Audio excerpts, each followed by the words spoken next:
with you after many months of hard work, making it all come together, and I'm very grateful and thankful to all of you who have made this happen. So what we're going to focus on with my presentation and then following my colleagues, Dr. Pavan Antony, is we're going to look at navigating the transition from high school to college. Where do college students come from? Well, they come from high school.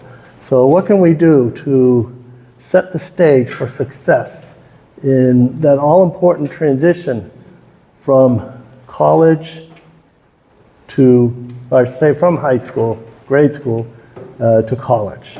So let's dive in and take a look at how that happens. First, we'll talk a little bit about me. So this will be the introduction as to what brings me to this work. And let the fun begin. We'll take it from the beginning.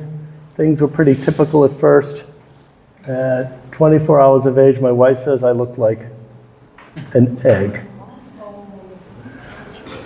And then, at 18 months, what I call the regressive autism bomb exploded.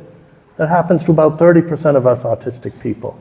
I lost functional communication, had meltdowns, withdrew from the environment, and in brief, became a very autistic little kid. So little was known about autism. So little that it took my parents a year to find a place for diagnosis. When they did, the doctors said, and we're going to hear more about this from Professor Antony, kid's too sick, send him away, send him to an institution. You won't be successful, you won't make it. But fortunately, my parents, like we see ever increasing numbers of parents around the world, they advocated on my behalf and convinced the school to take me in about a year and implemented what we today would refer to as an intensive home-based early intervention program. Music, movement, sensory integration, narration, imitation, all this terminology that now exists but didn't exist then. What did they do? It was desperate parents trying to reach their kid. And first, they tried the time-honored teaching strategy of imitation. How many of you have shown somebody how to do something and then they do it? That's imitation. Whether you're formally an educator or not, you've all shown somebody how to do it, then they do it. It didn't work. Perhaps due to a difference in mirror neurons, like for many of us autistic people, that imitation doesn't work, so they flipped it around and imitated me. Once they did that, I became aware of them in my environment and they were able to move me along to a point where speech began to return at age 4. And I bring this up, so what am I doing talking about a child at such a young age, barely a toddler, and we're talking about transition from high school into college?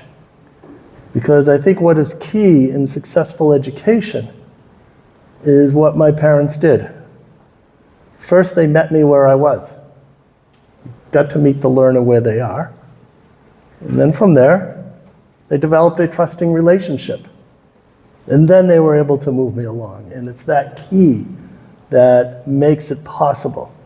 Makes it possible to consider what we do with autism, as opposed to about autism. There's a subtle difference there. What do we do about autism? This is something we need to fix, get rid of, make the autistic person more like a non-autistic person. What do we do with autism? We recognize the strengths, the abilities, the characteristics. What can we do to use those characteristics and mold them to point that person to success, and for those of us who have the capacity, into college and beyond. And so it takes turning away from those closed doors of deficit disorder and disability to the open doors of ability, and rather than autism being a bomb, and we can generalize this to all neurodivergent conditions, all situations where we have people with determination, and it becomes da bomb. And how does that happen? When we match strengths and interests to abilities. So if we can make that connection, One, the connection, meet the person where they are, and then develop the trusting relationship that gets us well on our way. Often we hear about abilities of autistic people, often significant abilities. And for me, I was found by my parents at age 4 taking apart a watch with a sharp knife, one just like this. Pop open the back, remove the motor, extract the gears, put it all back together again. The watch still worked, no pieces left over. So my parents, upon noticing this, they turn away from the closed doors of disability, disorder, and deficit, and the open doors of ability, and soon provided all kinds of other devices to take apart and put together. So perhaps at that time it might have looked like I could be a watchmaker or a watch repairman. I had more than enough ability to take apart a watch. But I'd still need a lot of support in all other areas of leading an adult life. That's what it looked like then. Still too sick, still too whatever it is, to be successful in college, and probably most other situations is what most people said, most people believed. But my parents didn't believe in that, and soon provided all kinds of other devices to take apart and put together. So what this suggests is that you look at the strengths and the abilities of the individual of determination. And what can we do to mold those abilities and shape them to future success later? And here we're focusing mostly on college, but we can look at employment, we can look at all aspects of adult life. However, one thing to keep in mind, though, is what do you need in order to take apart a watch? What kind of motor control do you need in order to do that? And this question is to honor my good friend Aisha over there in the blue. We've been friends on Facebook and online since 2018, and finally we get to meet in person. And she's an occupational therapist, director of the Autism organization in Jordan. And so what do you need? You need fine motor control to take apart a watch. And here's an example of where I had a lot of fine motor control to take this apart, but when it came to penmanship, that was a total disaster area. Both fine motor control. So how could that be? And this is something that confuses so many people of determination, autistic or otherwise. How can I be so good at this, but have such challenges in that? And I'll refer you to your favorite occupational therapist. Maybe Aisha is now your favorite occupational therapist for some interesting neurological reasons for that. But what this is also an example of is often the sharp lines of demarcation that we see between the abilities of a person of determination, autism in my case, and the very real disabilities that come with being autistic or a person of determination. It's in the name.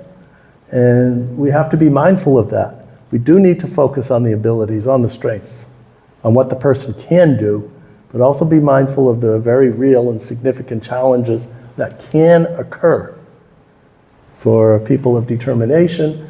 And also just as a mention, feel free to take pictures, videotape, whatever. This stuff is meant to be shared, and take it and share it and do what you will in order to do your work in promoting success for people of determination.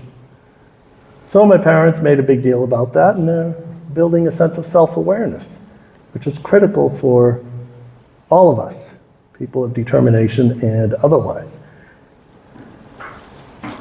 At age 6, regular school kindergarten, that was a social and academic catastrophe. You know what happens to people who are different in grade school.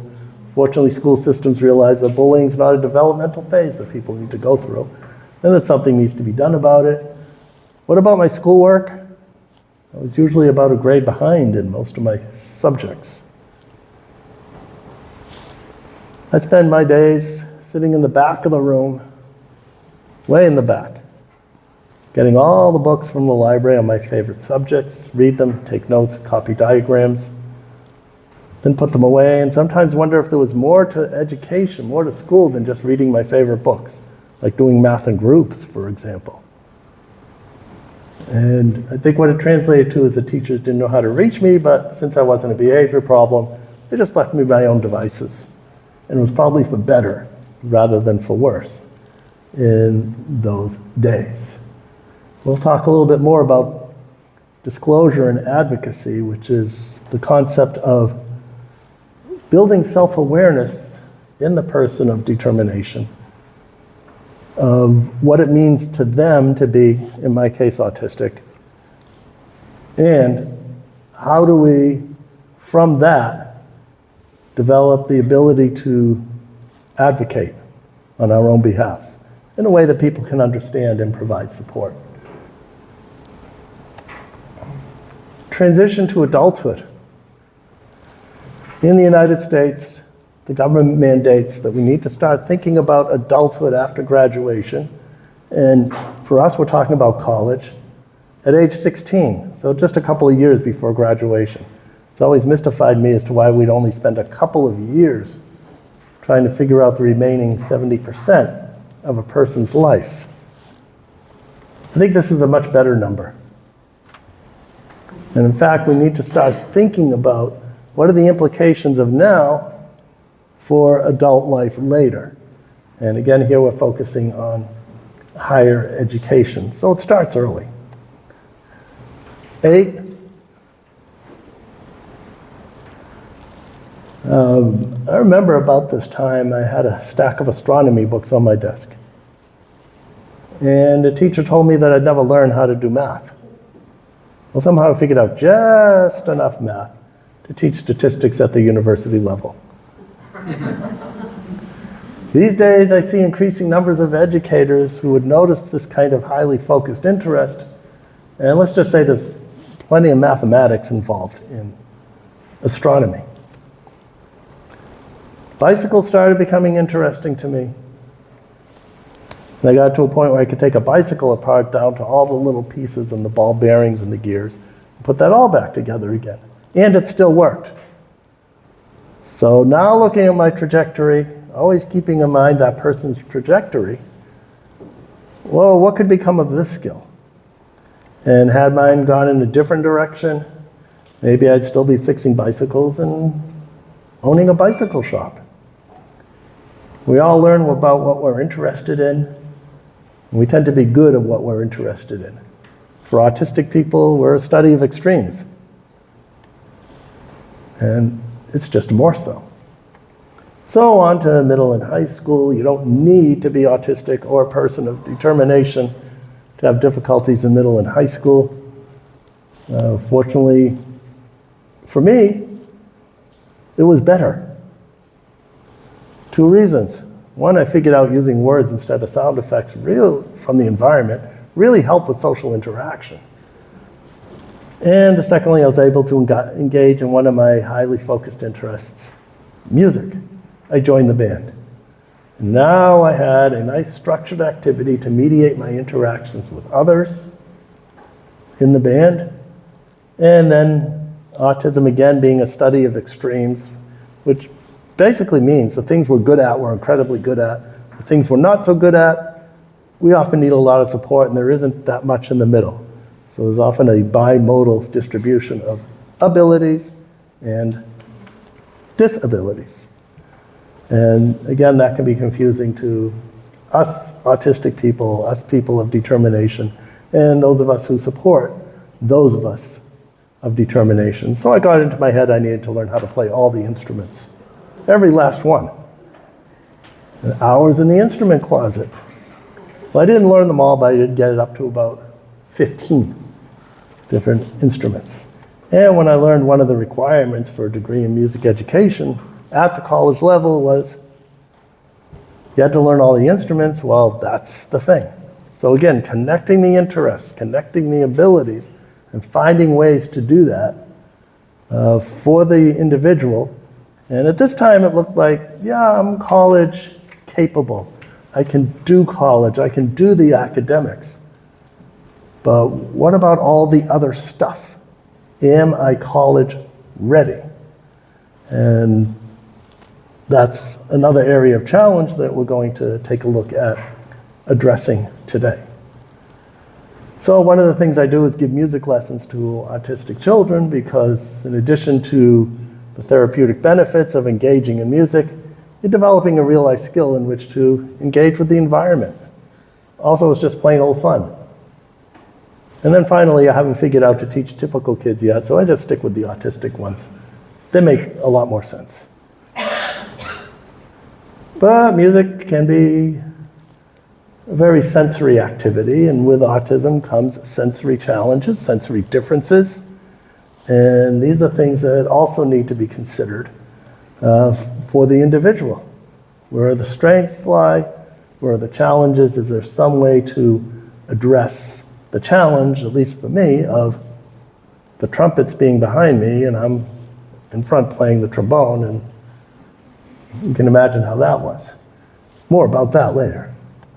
On to college.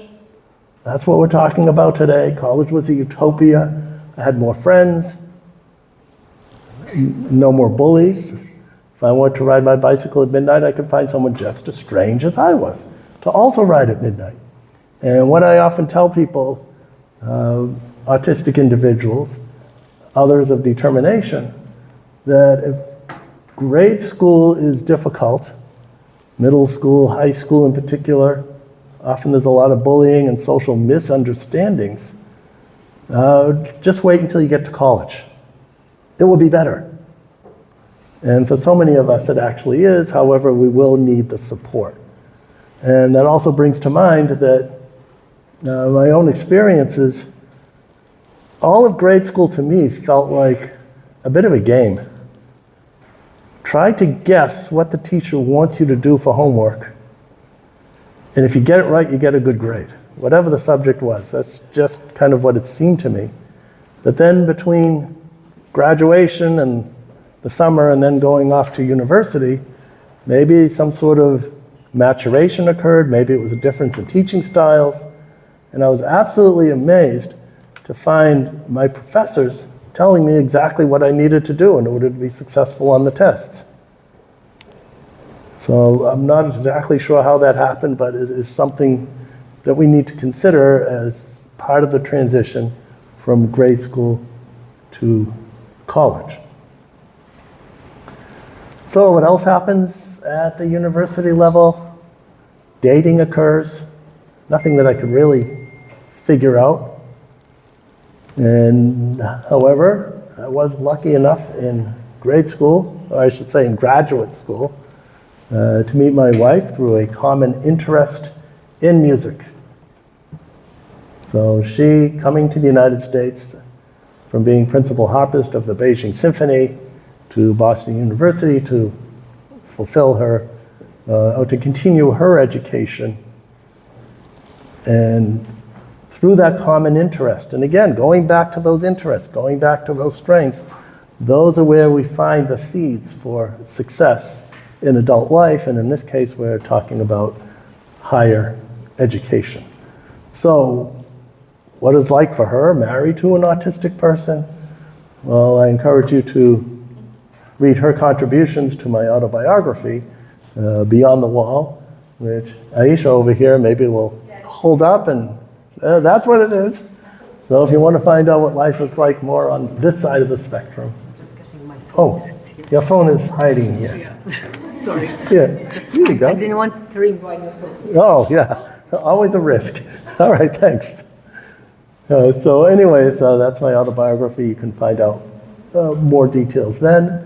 And now, as an adult, I spent most of my life in a sheltered workshop for autistic people at level 1. And focusing on autism in this case, this is where we'll find individuals who are often college capable. So they will have the academic ability to go through college. But what about all the other stuff, all of those soft skills that are necessary for success in higher education that go way beyond the content level so the individual will be college ready. So here I am in a sheltered workshop for autistic people at level 1. We spend years perseverating on subjects of our favorite interests. We talk about them endlessly. Some often force other people to listen, whether they want to or not. Sometimes social interaction between community members could be improved. And some people refer to this place as a university.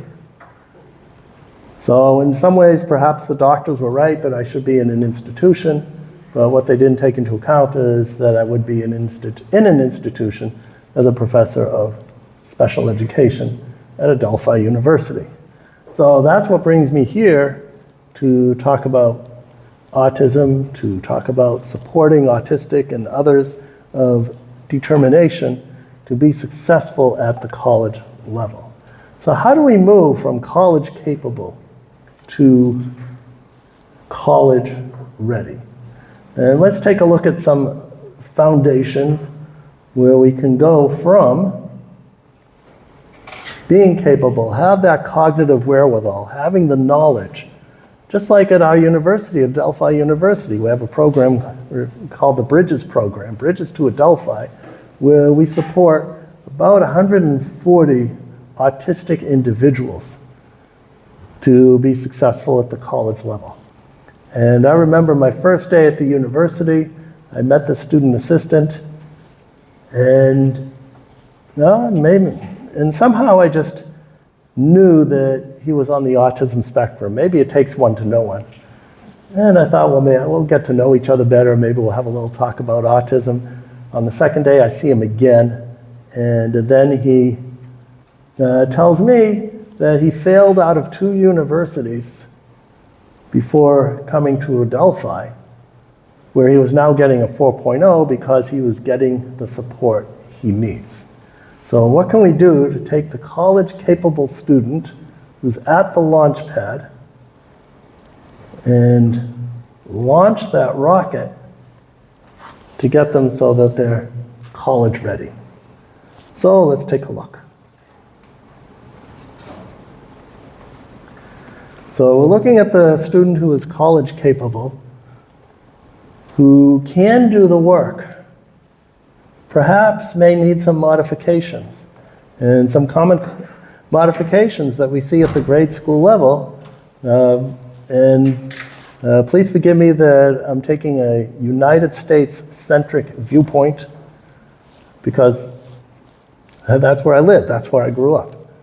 And so anything you see here, we have to think about, well, how can this be generalized to the culture in the UAE? And perhaps it exists, some of these things are exactly the same, others may need some modifications, others just may not exist at all. And might there be a way that we can creatively figure out how to gain that same support? So often we'll see students who are given extended time in order to complete their work. Often there'll be environmental modifications. So it may be that sensory-wise, a certain room has particular sensory input, whether it's lights, whether it's sound, whatever it might be. Maybe they need to be sat in the front of the room because they have difficulty seeing from the back. Maybe the student who's in the front will be better off in the back. How could that be? Well, this brings to mind an example that a colleague of mine, Professor Anita Fry, particularly, who just retired. She just turned 95. She retired at 94 after so many years in special education, first as an educator, then as an administrator, and then I think about another 30 years at Adelphi University. And she talks about the student with ADHD that just needed to move all the time. And he'd often pace and walk around and just all these movements. And he was sitting right in front of the room, just like you are. And all these movements didn't interfere with his work. So nothing inherently bad about what he's doing, except it might be a little bit disruptive. So what could we do to help them out? Well, Professor Fry came up with the idea that she'd station 2 desks in the back of the room, and he could walk back and forth between them as much as he needed to. And she also made sure that the student wasn't being punished and being pushed to the back of the room, but rather, this is how you can do your work. And she made sure the student could still see the board, or just make sure they knew what was happening from the back. So that's another example of an environmental modification. Often we see modalities used based on the person's ability. Students may learn better by reading. Others may learn better by hearing, perhaps kinesthetically. Others may learn better to music, using music as a learning style, or various other ways. We can take a look at various learning styles and consider how they fit with that individual. And if the student is able to do their work, even with these modifications, then we can take a look at how this can be duplicated or replicated at the college level. In some cases, we'll be able to do it. In others, it may not be possible. So as we're thinking about getting the student college ready, we're now adding on to that academic ability the need for all the other soft skills that I mentioned before. Managing living situations, living in a dorm, living with a roommate. Transportation, how are they going to get to and from? How are they going to find their way? Some people of determination may have difficulty getting around on a campus that's not accessible, or not as accessible as it should be. Others may have perceptual problems and challenges in just navigating from this end of the campus to the other end of the campus. What about social interaction, which is really important? Research suggests that the greatest factor in success, career success, is, well, beyond being able to know how to do the job, so being job capable, you might say, is how well do you get along with others? How well do you interact with others? Campus groups. There's all kinds of groups that campuses have, various affiliations that are important to know about. Nutrition is often ignored. Nutrition is something that is supported at home by the parents. Well, now the student's on their own. And 1, eating regularly, and then 2, eating the right foods. Managing one's schedule. So that is from as your teacher in grade school, telling you this, that, and something else, and my deciding when the courses are, to you getting a schedule and then you having to maintain and follow that schedule on your own. There's a lot more self-direction at the university level.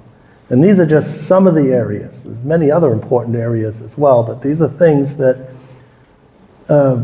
those parents and other supporting people of determination are automatically providing in the home, and then they're not provided at the university.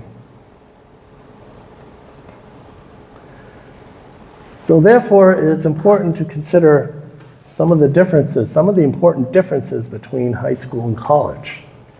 And in the United States, and in many countries, there are laws and societal norms that say if you need special education, then if you need support, you get a customized education, and we do our best to provide for what you need. In the United States, we have what is known as an individual education plan, IEP.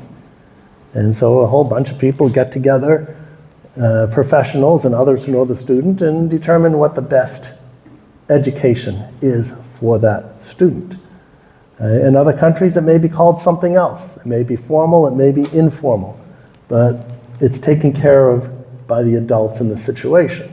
The law that makes that happen in the US is called the Individuals with Disabilities Education Act. Contrast in college is colleges are required to provide equal access to educational programs, etc., but that's where it stops.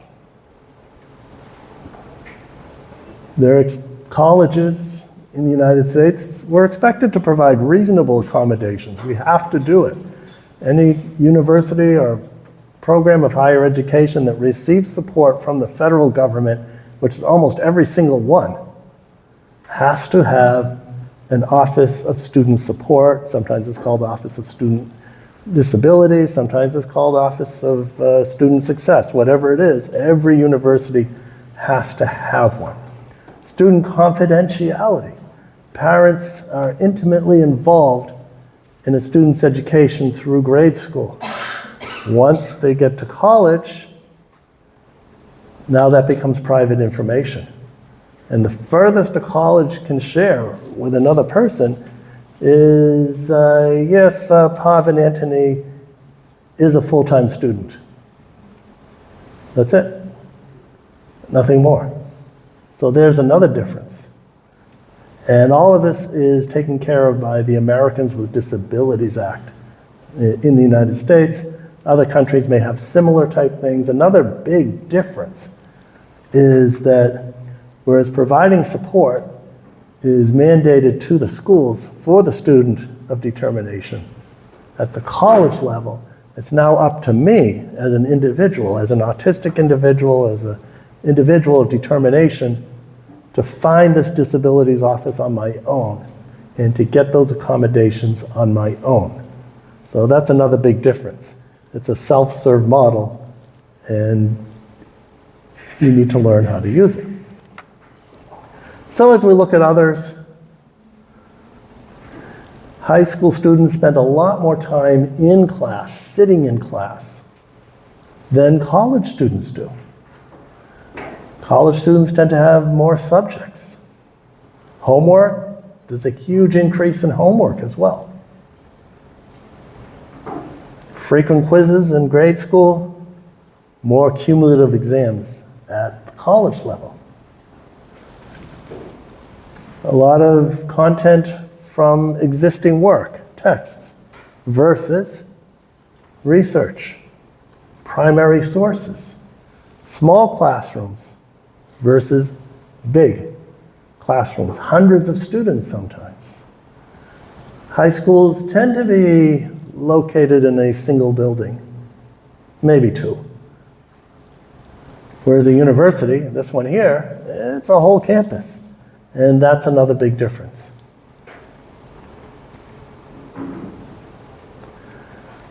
Some students may be better supported by going to a commuter school. So Delphi University is this interesting hybrid where many of our students are commuters. It's a regional university. Most of our students come from within driving distance, and they live at home. In addition, we also have dorms, so we have plenty of students who come from far away, or perhaps the students and the parents feel that it's time for the students to launch off on their own and live in a dorm, or they come from far away, perhaps other states, and even many from other countries. But a commuter school, or in the United States, we refer to them as sometimes two-year colleges or community colleges, which can serve as an intermediary step to a standard four-year college experiences. Students, because the students may be living at home, they get more support from their parents. Sometimes there's a stigma related to being in a two-year college. And you got to get there every day. So that can also be challenging, but it can also be a place to test the limits and explore just how much the student can do independently on their own. The community school students may be more isolated because you drive in, you take your classes, you go home. You work all day, take your classes, go home. Whereas students who live on campus, there's more of a campus life. And sometimes they're less challenging, but perhaps that's exactly what the student needs. So we can't say a certain type of school is better or worse, but we can say a particular type of school is better for this particular individual than another school or type of school. So where do we start? When do I start? And it's never too early to begin thinking about how college may look for the individual of determination. And these are some things that are important to work on to prepare that student for adult life in higher education, but also just out in the community as an adult. And one of the big differences, one is self-advocacy. I talked about that, developing life skills. What can we do to listen, support, and assist the person to develop these skills? And also remembering who's the boss. At home, usually it's the parent or some other significant caretaker. They're the boss. Who's the boss when you move into the dorm? You're your own boss. Who's driving the bus? You get a bus driver when you go to public school. When you go to higher education, it's now your bus, and you drive it.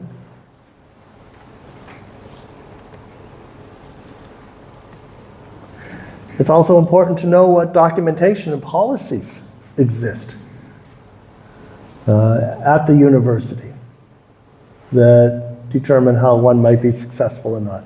Transition and orientation programs. Most universities have some sort of orientation over the first few days at the beginning of school. Others may have a program where students come in for 1 or 2 weeks before the semester starts, and they offer that to everybody. Whereas others will have specific programs. And for students of determination, there are programs that exist, especially for these students. The Bridges program has one, where students will come in for a certain period of time to get a good flavor of what college life is like.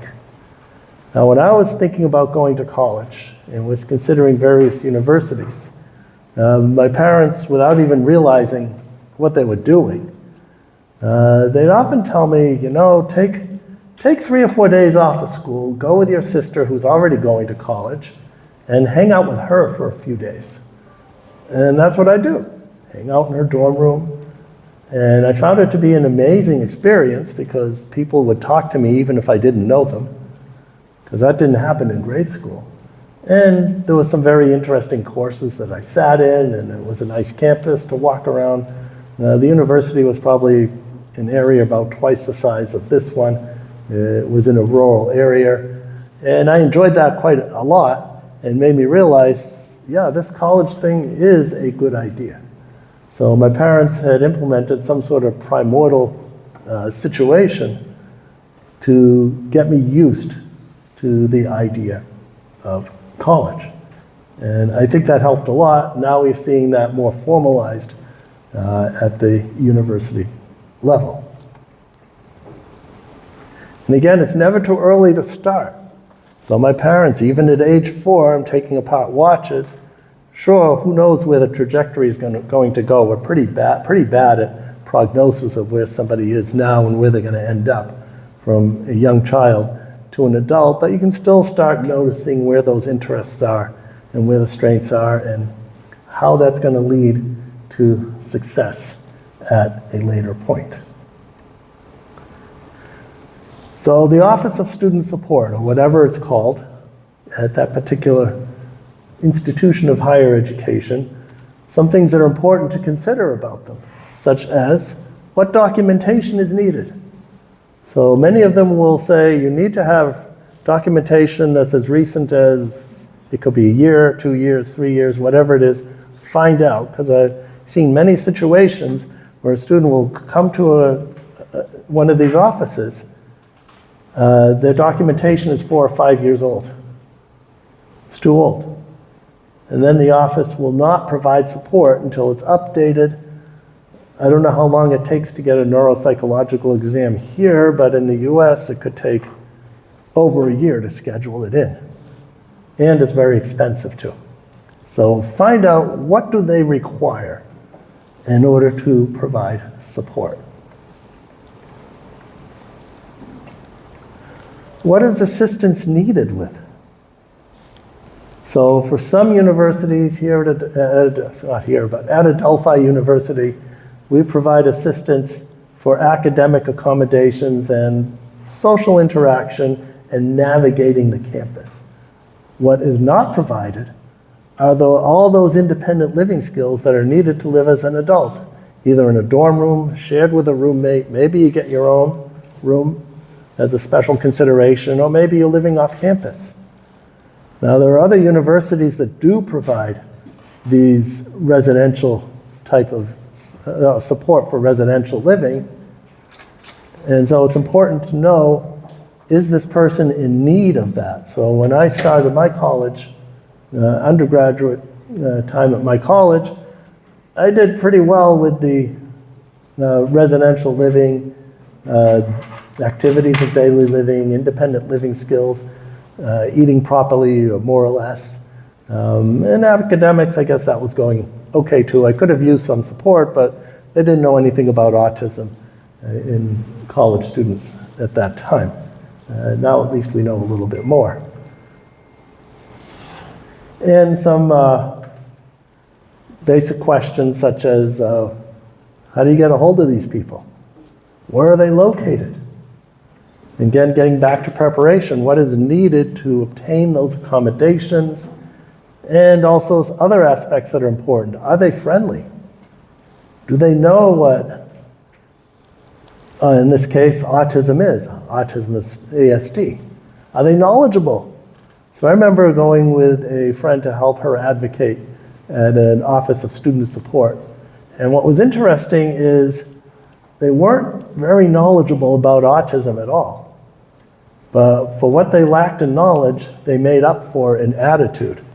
And they asked my friend, well, we don't know much about autism. Can you teach us? We want to learn. So something like that is very helpful as well. It's also important to look at reality in that until there is an ASD university, colleges are in the business of education. That's what they do. They're not rehabilitative institutions. So it's important to know or to be able to recognize when a person has the college capability plus being college ready.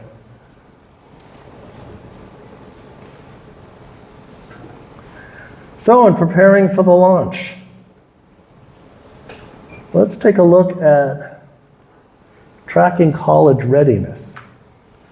And we look at 6 areas of college readiness. Self-awareness. What does it mean to me to be a person of determination? What are my own strengths? What are my challenges? Do I know my diagnosis? Many people don't know that they've been diagnosed with fill in the blank, and if they don't know, they're going to have a lot of difficulty figuring out what supports they need. So to sum it all up, what does being autistic mean to me? And how does that relate to me in terms of success in higher education? The second area is self-advocacy. When is it appropriate to advocate on one's own behalf?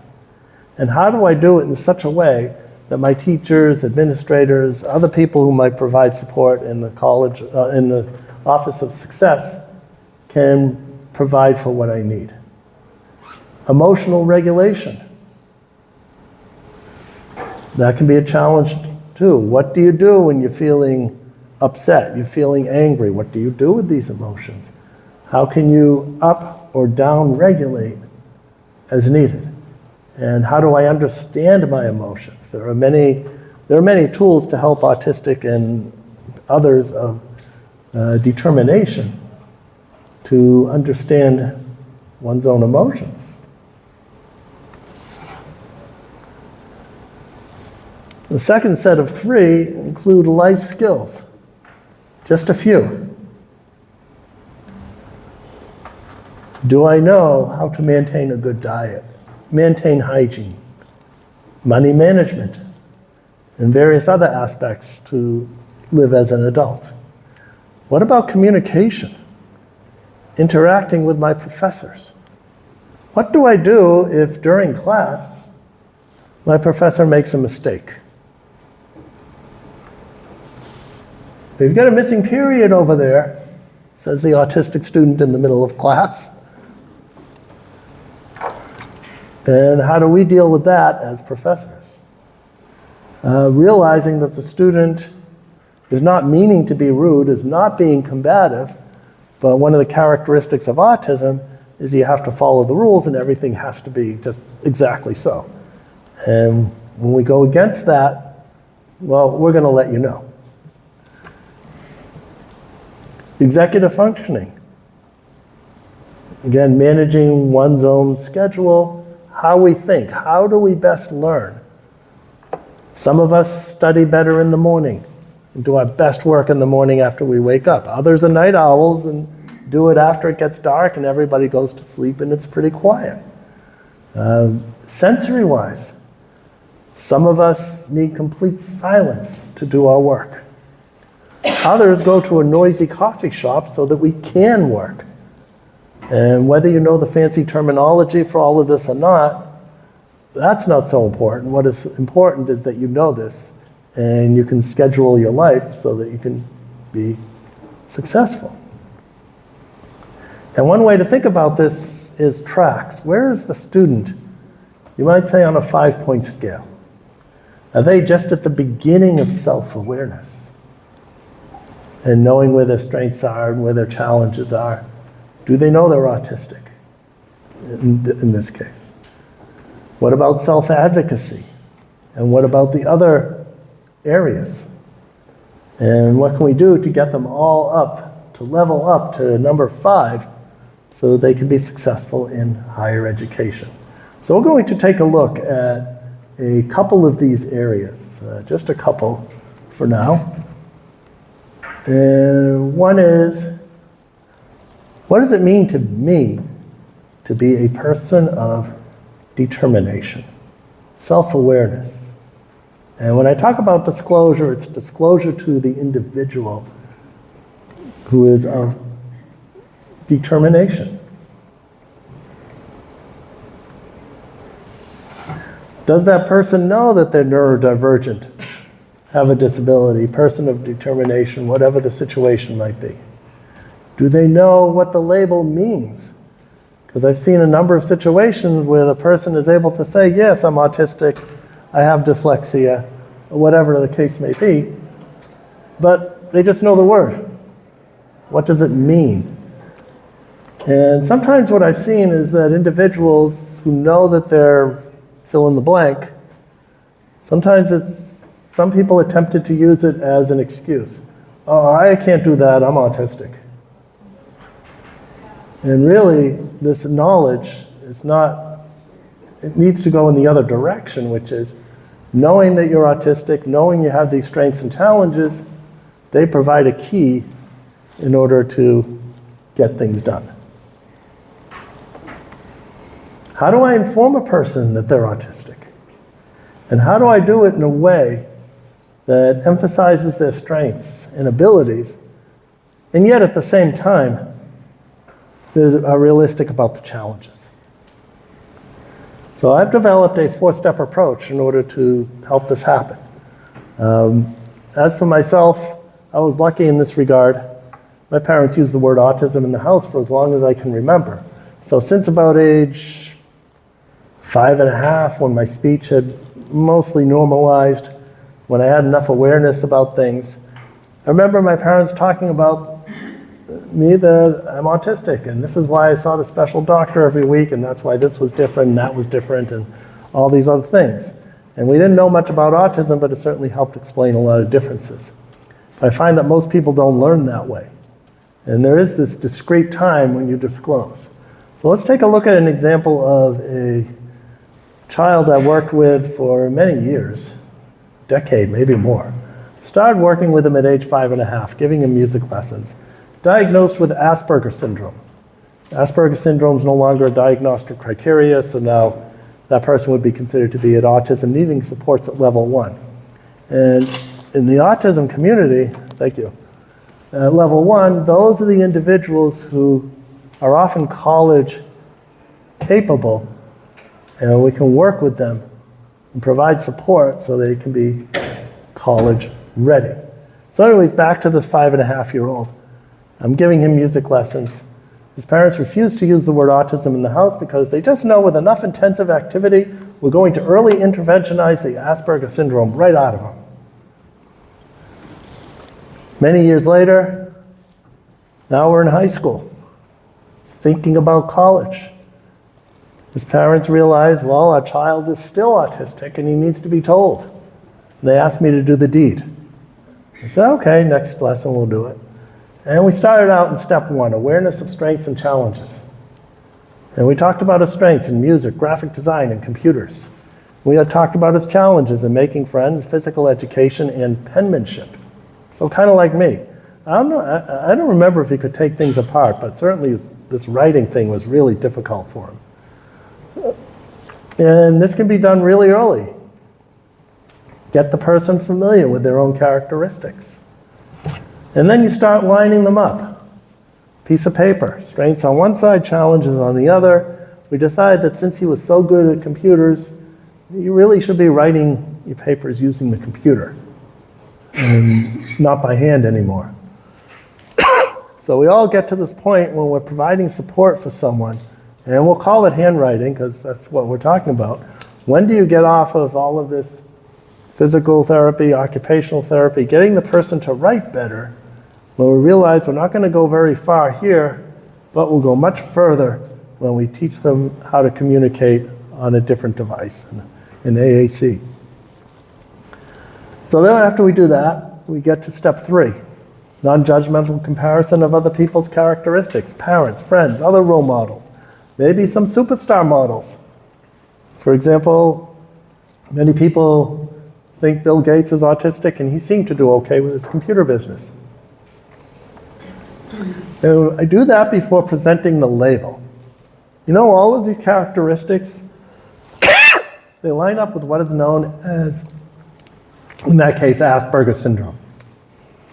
So for this individual, it took us only about 20 minutes to get to this point. It went very fast. He said, enough of this, can we get back to the lesson? So I said, okay. A few weeks later, I asked his dad, how'd your son do with the disclosure? And Dad said, oh, my son, he loves having Asperger syndrome. Because now he understood why he is the way he is. And in this case, the label is now presented as summarizing a condition rather than saying, looking at it as a set of deficits. Because what happens is disclosure often gets done absolutely backwards. Professor Anthony, I'm the doctor. We've done our assessments and our evaluation suggests that you're autistic. Well, now he's scared, he's anxious. What does this mean? Did he get it from some relative? Is he going to give it to somebody? Is he going to die from being autistic? And these are some real thoughts that come to people. But rather, these are your strengths and abilities, and then this is what we call it. And I find that tends to work much better. Because what this does is now the person is aware of their strengths and challenges, and it makes them ready for successful self-advocacy. So if you want to find out more about this, I encourage you to check out this book. I guess the best thing to say is that I'm the dummy who wrote this book. And perhaps a worksheet like this can be very helpful.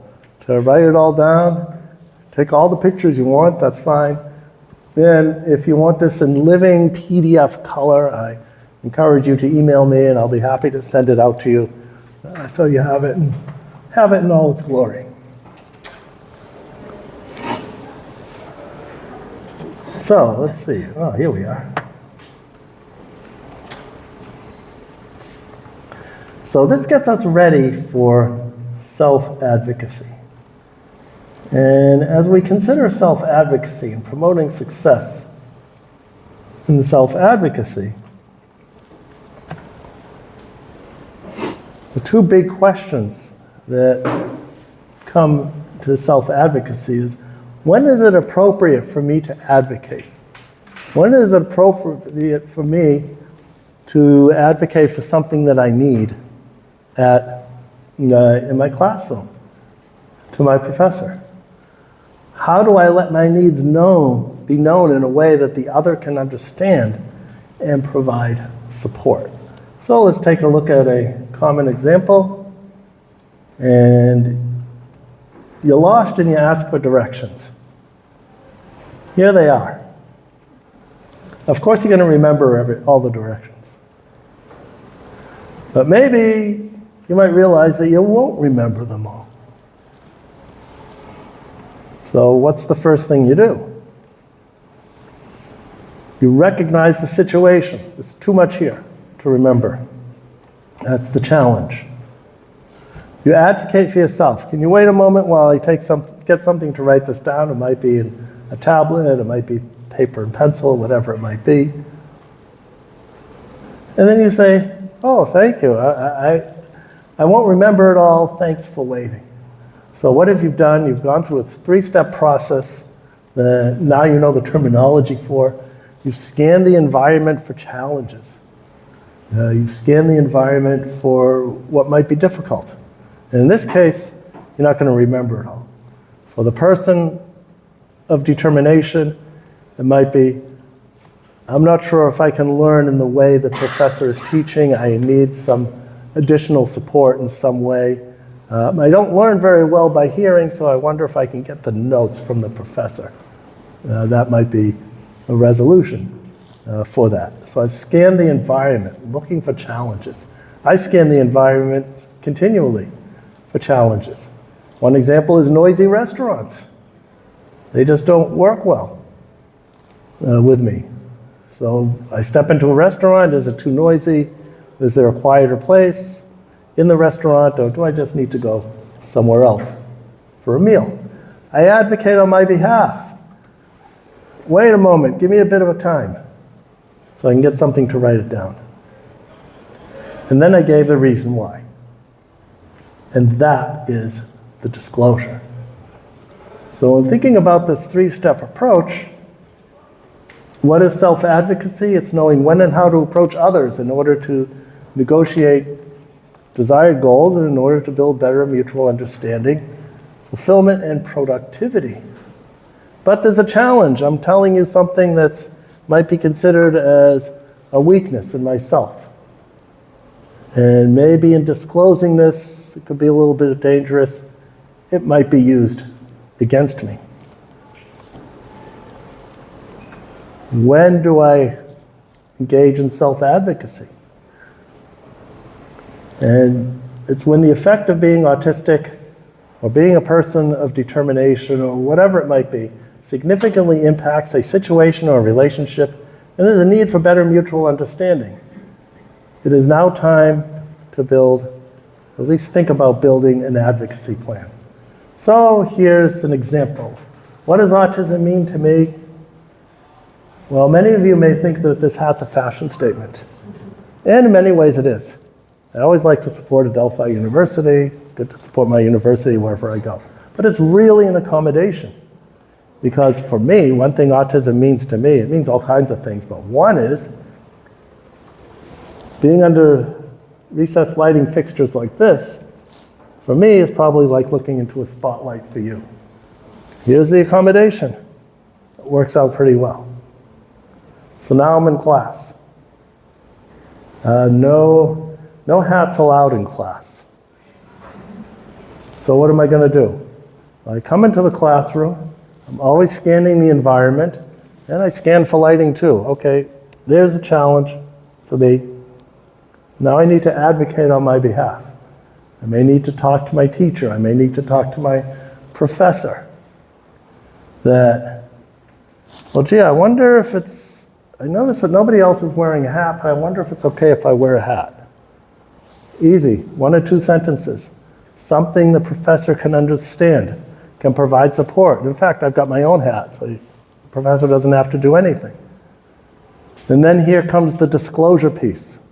So I've scanned, disclosed, now scanned, advocated. Then now I disclose. Now these lights are really bright. They give me a headache. And I'll be much more successful in class if I don't have a headache. Now what I did was a partial disclosure. So there's partial and full disclosures. I only focused on the specific aspect of autism that affects the situation. And often a partial disclosure is enough. But sometimes you need the whole thing. And I do need to talk about autism. And maybe it's in order to receive that accommodation. So then I would do a full disclosure. So that was a very simple example of the implementation of those 3 steps built on the foundation of my knowing what autism means to me. So when is it appropriate? Well, let's take a look at another example. College, as a professor. Another thing that autism means to me is that it's difficult for me to remember faces.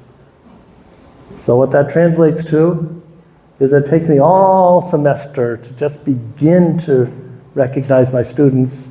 So during the pandemic, when we used Zoom with all the names there, that was great. Conferences are good too, because you get the name here. So I can make the match. But anyways, back when I was teaching statistics at the university level, you're all my statistics students. And I had great fun teaching statistics because I found that most statistics is taught badly.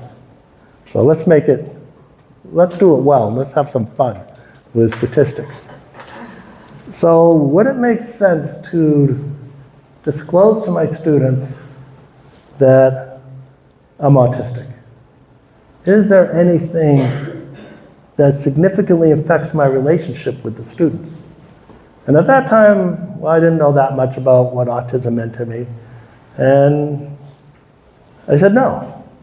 So I never said anything. What does my being autistic have to do with my explaining how statistics works on a board and doing problems? So I just kind of bumbled along, and class seemed to go pretty well. I got good evaluations. Now that I know more, well, maybe there was something and it related to facial recognition. But I'd still do a partial disclosure. Challenge, remembering faces, advocating. If it looks like I don't recognize you outside of class, it's because I don't. And the reason why is because I'm really bad at remembering faces. Partial disclosure, leave it at that. And then Aisha comes up to me afterwards. And she says, you know, that's really interesting about your difficulty in remembering faces. I have a sister who's autistic, and she's so bad at remembering faces, she doesn't even recognize me. Well, in that case, I know that Aisha knows a little bit more about autism than most people, and then I'd make a full-blown disclosure. Now change the situation. Teaching a class in diagnosis and intervention for autistic individuals. Does it make sense to disclose that I'm autistic? Yeah, and teaching a subject matter like that, sure it does. Did it make sense for me to disclose that I'm autistic to you? Yeah, it makes sense given the topic material. So these are just some examples as to, in part, the simplicity of disclosure, but also some of the complicated decisions that go into making the disclosure, and that's something that we need to work with from beginning as early as possible. And I think ideally my parents did it right, and that is, there was no disclosure. It was just mentioned. So just as some of you might have black hair or blonde hair, blue eyes, or brown eyes, you might be taller, you might be shorter. So just as simply we talked about autism, it just kind of was. So those are the first 2 of the 6 areas that we like to focus on when we think about supporting autistic and others of determination to be successful at the college level. And just as a quick review, a reminder, the other 4 being emotional regulation. What can we do to help that person recognize emotions in their body? And then what do we do about it if they seem to be going a little bit out of control? Life skills, all the things that most of us as adults take for granted in order to keep ourselves happy and ready and available as doing whatever we do. As adults, effective communication with others. And then finally, how do we think? And realizing the way we think, matching the ways we think to whatever challenges or tasks we have in front of us. So this information, a lot of this information comes from these books. College for Students with Disabilities, that's the first book that Dr. Anthony and I wrote together, where we combined contributions of students sharing powerful stories as to their college experiences and how they could be successful, and what worked and what didn't. And we combined that with the latest research in supporting students of determination at the college level. That second one is Beyond the Wall. That's my autobiography, where I use the autobiographical style or structure in which to talk about teaching strategies, accommodations, sensory issues, music, and navigating transition to adulthood. The one in the middle is a self-advocacy book. And I noted that there was not much discussion about advocacy, so I got 5 of my colleagues, all autistic, to contribute their take on how to best teach us self-advocacy. Autism for Dummies. I remember initially being approached to write that book, and my first thought was, no, what a silly thing to do. And the name is horrible. And then I thought, well, if I don't do it, someone else is going to do it, and they may not understand autism the way I do, so I better do it. So I did that with a co-author. And then finally, our latest, just publishing earlier this year, Professor Nancy and I took stories from around the world in countries. How many countries?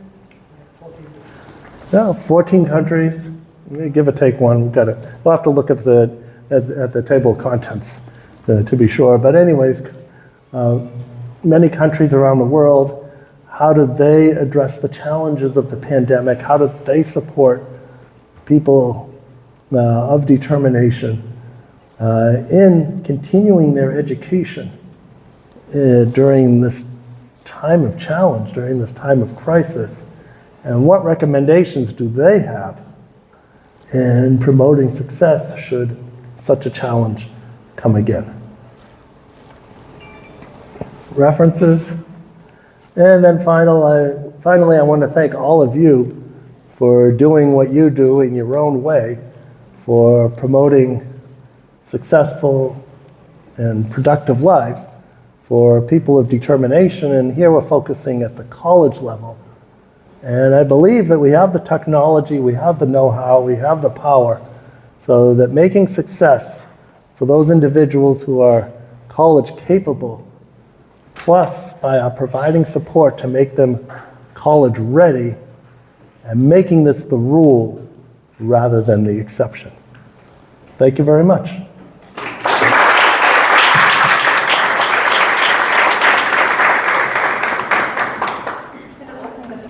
Oh, questions? Yeah, I'm happy to take questions. That would be okay? Yeah, sure. So if anyone has any questions for Dr. Shore, we have around 10 minutes for questions and answers. Anyone or comments? 13 different countries. 13, okay. Yeah, okay. Hello everyone, this is Aisha from Jordan, from the Jordanian Society for Autism. Thank you, Dr. Mark, for this great presentation. Actually, all what you mentioned should be done in a whole training, actually, for people who are ready, especially with people with autism. I just have an example of how much self-advocacy is important. because my nephew is having Asperger, and he is 20 years old. He was taken by a society who are caring about people with autism to take them to work. Then he was working in for gas station where he has to give the drinks. So in June or in July in Jordan, it's really very hot. It's the middle of summer. It's the peak of heat. So he has to work where the AC was not coming, or he was in the heat for like 8 hours, and he couldn't say anything. He was not taught how to advocate for himself. Okay? So at the end of the day, he exploded with his boss. So he was kicked out from his work. So when I knew about it, I told my sister, oh my God, he should be taught how to advocate for himself. So it's really very important. He even couldn't express how much it's difficult for him to work in this heat for 8 hours. So it ended up he lost his work, and they tried again, but it was a big failure actually. And now he's trying again to find another work. So this is very important. Thank you, Dr. Mark. Thank you so much. I just wanted to mention that to say how much important it is. Thank you so much. All right, and I'm glad you brought that up because at least with autism, and again, that's where most of my experience is, there's something about being autistic often makes it not occur to us that we can change something and that we can advocate for ourselves.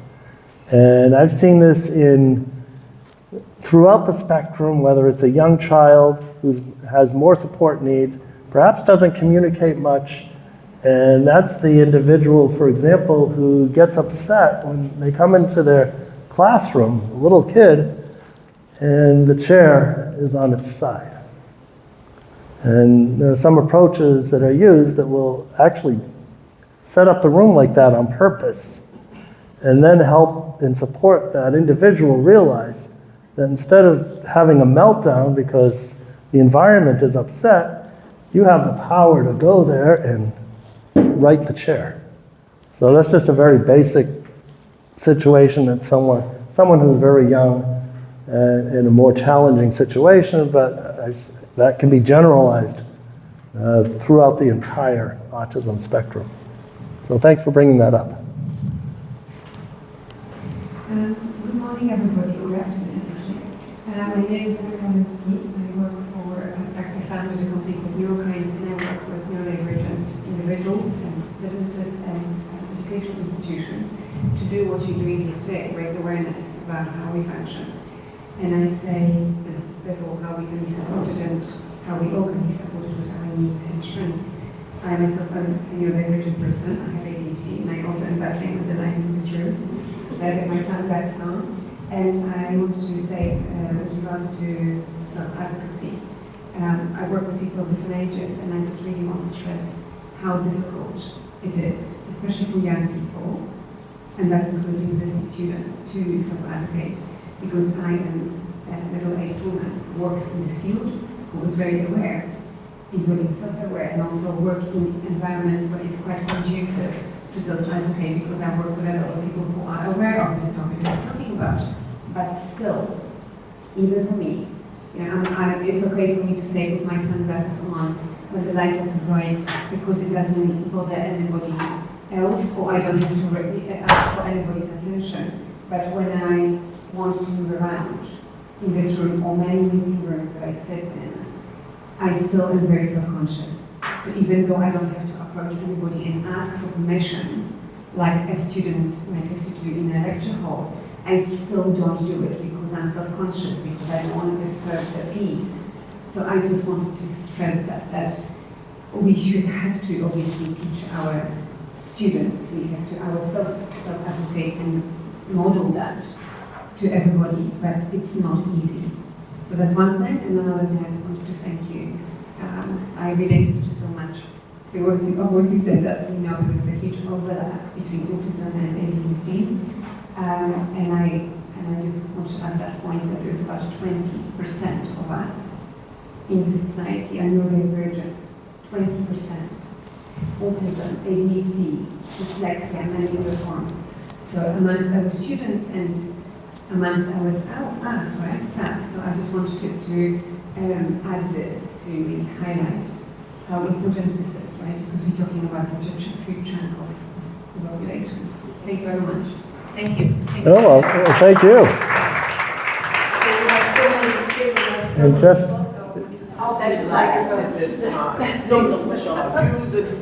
just a quick comment about that. Yeah, we are siblings in neurodivergency.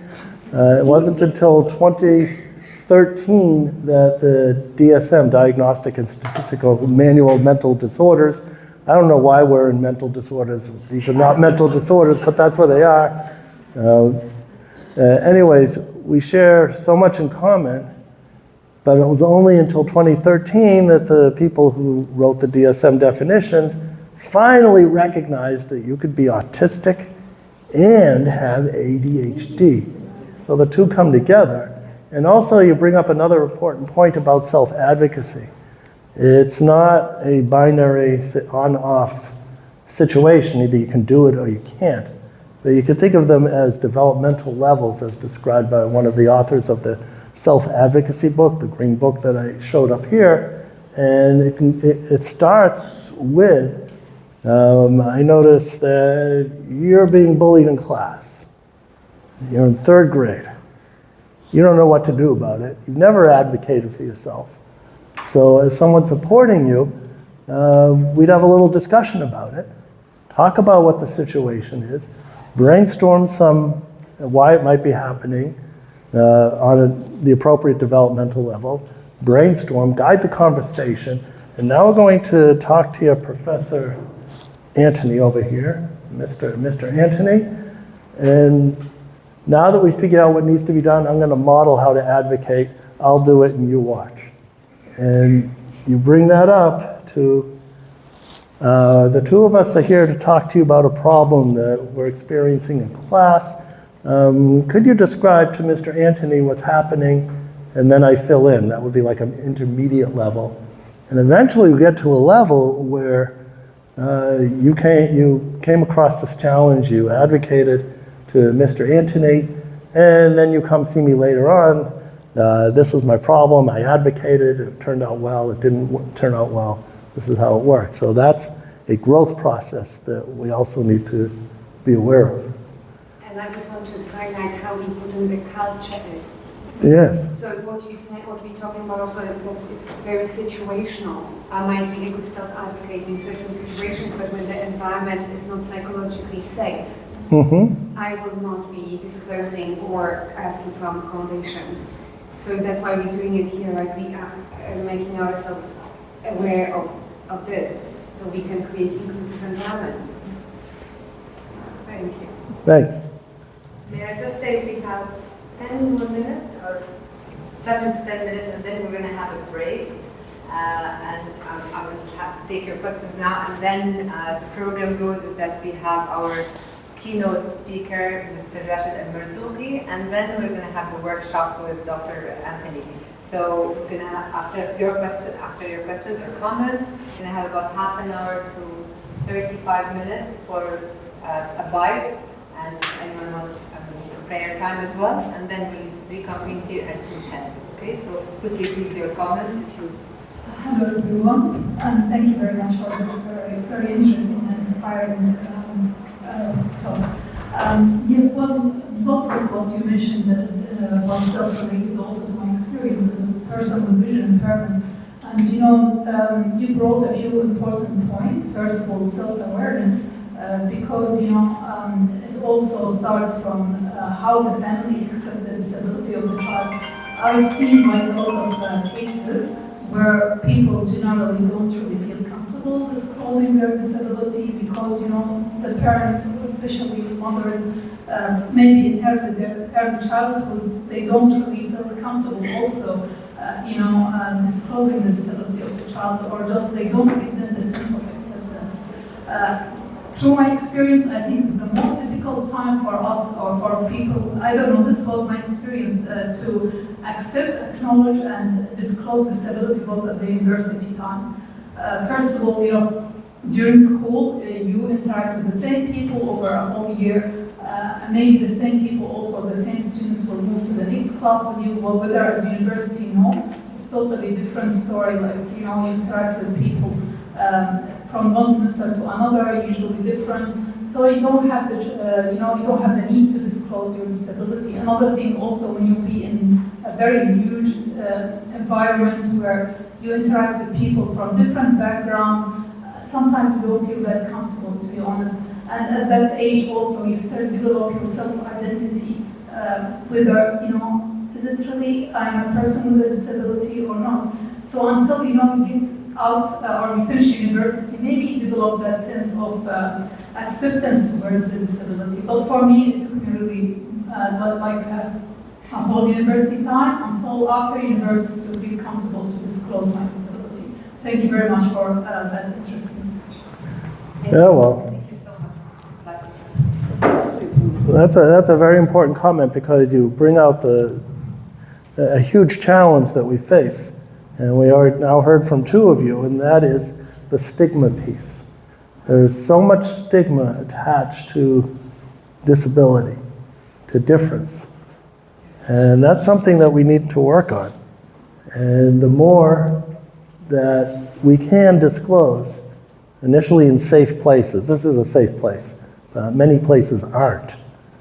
But the more people we can get out there and disclosing and talking about these differences, sometimes they're disabilities, sometimes they're not. And if you talk about ADHD, for example, there are certain strengths that people with ADHD bring to humanity, and that we don't get with other people. And by focusing on those strengths, while accommodating for being aware of the challenges, then we're all much better off as a society. And we need to get to a point, this is what I see in the future, we're now getting to a point, we're at a point where, oh, this autistic person, this ADHD, this person of determination, in spite of their disability, it's amazing how successful they are.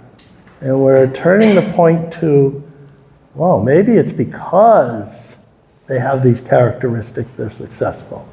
And eventually we'll get to a point where that won't even be noticed, because as a society we just accept people who are different, and seeing somebody who's autistic or a person with determination, say in a powerful position, it will seem as silly to mention that as it might be to say, well, somebody got to be president because they have brown hair. So that's where we need to go. And workshops like this help push the boundaries in that direction. Hello, I just have a quick question. I assume, I'm going to make some assumptions, that you came along before your schooling and everything, before ECHA, 1975, right? You started school before then, and then of course you would have gone to college before ABA in 1990, right? So now, knowing that, if we could fast forward, this is a theoretical question, if you were coming along now, would it be easier for you and all that you've done with the laws behind you, or did they not really have any impact? Yeah, that's a good question. You can't go back and run the experiment again. But if we think about now the history of inclusion, because that's what we're talking about. Before the law was enacted in the U.S., and again we're going U.S.-centric again, because that's mostly what I know. Students in school, as a grade school student, they probably knew that there were people with disabilities, but never saw them. I mean, they existed. Every now and then you'd see one, but it was a pretty rare thing, and usually kept hidden. Like the Kennedy family, who had a daughter with severe intellectual disability. They called it mental retardation, and it was kept hush-hush. It's really People are going to think badly about it. And then when the law passed, and even slightly before, well, there are students with disabilities, but they're in the school up on the hill. They're not with us. And then, well, there are students with disabilities, but they're in the learning center over there, down that wing of the school. Then every now and then, one would be selected to be included in part of some classes, all of a particular class, depending on the situation, but they were still considered as very, very different from us and not the norm. And we fast forward to today, where it's very unusual, and again, I'm being US-centric, maybe being Western culture-centric, I'm not sure, but it's very unusual to have a class that doesn't have a person of determination. And so that's going to keep going. It's a process, it's a societal process, and each generation, as they observe people with differences and learn that we're more alike than we are different, it gets better and better. So had I been born many years later with all of this knowledge, yeah, it probably would have been better. Right. I'm really sorry, but just to keep the time, Sure. and Dr. Short's here, so we can please have conversations. So we're going to break now. We're going to come back again at 2:10, right? Thank you so much, Dr. Short. That was amazing. Oh, my honor. It was loud and clear. Thank you so much. Thank you. And thank you so much for amazing. Thank you. Please join us for a bite outside. I can also direct you to the prayer room if anyone needs to do that. But can we come back here to the second part? Thank you so much. Please talk to each other, get to know each other, go about networking. Good. Thanks. Oh, it's great.